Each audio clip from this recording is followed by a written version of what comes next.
तो महाभारत में आया कि धृतराष्ट्र आदि के जन्म था भीष्म जी के धर्मपूर्ण शासन से कुरु देश की सर्वांगीण उन्नति का दिग्दर्शन। ठीक है, अब भीष्म जी का शासन देखिए आप। महाभारत के अंतर्गत आदि पर्व है, आदि पर्व के अंतर्गत संभव पर्व है। ठीक है, 108वां अध्याय देखिए आप, भीष्म जी के धर्मपूर्ण शासन से कुरुदेश की सर्वांगीण उन्नति का दिग्दर्शन। ठीक, तो उस समय भीष्म जी के कोई भी मनुष्य डाकू नहीं था। ठीक, पाप में रुचि रखने वाले लोगों का सर्वथा अभाव था। ये सभी वर्णों के लोग आएंगे इसमें, ब्राह्मण, क्षत्रिय, वैश्य, शूद्र। राष्ट्र के विभिन्न प्रांतों में सत्युग छा रहा था। उस समय की प्रजा सत्यव्रत के पालन में तत्पर, स्वभावतः यज्ञ कर्म में लगी रहती थी।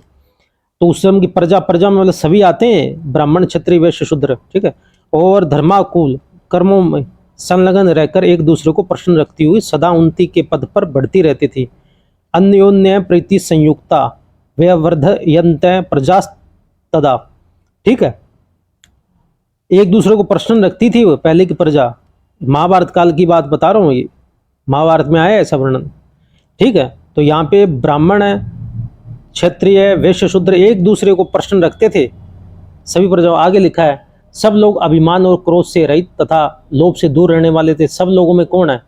पहले ब्राह्मण नहीं है, क्षत्रिय नहीं है, इसमें सब लोग आते हैं, ब्राह्मणों, क्षत्रिय, वैश्य, शूद्रों, सभी एक दूसरे को प्रसन्न रखने की चेष्टा करते। फिर वही बात आई है, सभी को एक दूसरे को प्रसन्न रखने की चेष्टा रखते थे। लोगों के आचार व्यवहार में धर्म की प्रधानता थी।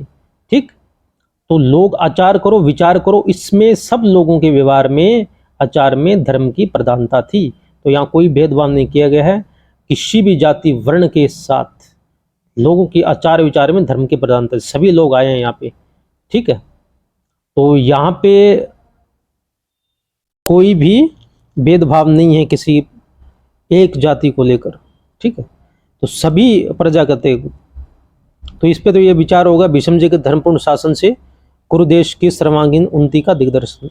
अब आगे का देखेंगे भी, द्रोणाचार्य ने एकलव्य का अंगूठा क्यों लिया, पढ़ेंगे। इसी से प्रसंग देखो जुड़ा है ना वो, तो इसी से कुछ वाक्य ऐसे अध्यायों का अध्ययन करना जरूरी है। उससे पहले भी एकलव्य ने द्रोणाचार्य का अंगूठा क्यों लिया, उससे पहले ये जानना जरूरी है थोड़ा महाभारत के बारे में। जो ऐसा बोलते हैं भी एकलव्य का अंगूठा क्यों लिया, उन्होंने महाभारत के 5 श्लोक भी याद नहीं होगा, नहीं अध्ययन किया हुआ ठीक से।